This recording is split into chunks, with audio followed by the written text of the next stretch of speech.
যুক্তরাজ্যের শ্রমবাজার দুর্বল হয়ে পড়েছে। গত ৩ মাসে যুক্তরাজ্যের বেকারত্ব ৫% বেড়েছে, যা করোনা পরবর্তী সময়ের সর্বোচ্চ। দেশটির সরকারি তথ্য অনুযায়ী এই হার প্রত্যাশার চেয়েও বেশি। এমন অবস্থায় ডিসেম্বরে দেশটিতে নীতি সুদ হার কমানোর জল্পনা কল্পনাকে উস্কে দিচ্ছে।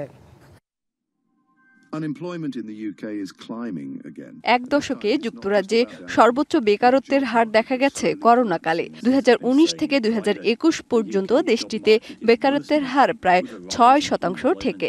পরবর্তীতে তা কমে আসলেও গেল ২ বছরে দেশটিতে বাড়তে থাকে কর্মহীন মানুষের সংখ্যা।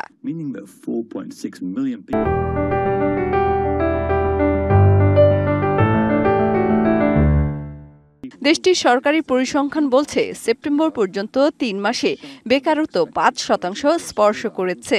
বিবিসির প্রতিবেদন বলছে, এটি আগামী বছরও এই ৫%-এর কাছাকাছি থাকবে বলে শঙ্কা করছে যুক্তরাজ্যের কেন্দ্রীয় ব্যাংক।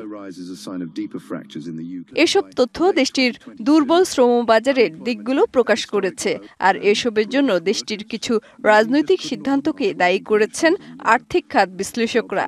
কর বৃদ্ধি, ব্যবসার নীতিমালায় সরকারের অতিরিক্ত নজরদারি ও অপ্রয়োজনীয় জটিল আইন দেশটির অর্থনীতিতে আত্মবিশ্বাস কমিয়েছে। সরকারি তথ্য অনুযায়ী যুক্তরাজ্যের তরুণ জনগোষ্ঠীর বিরাট অংশ গত ৫ বছরে কোনো চাকরি বা ট্রেনিংয়ে ছিল না। মেহের মনি, ডিবিসি নিউজ ডেস্ক।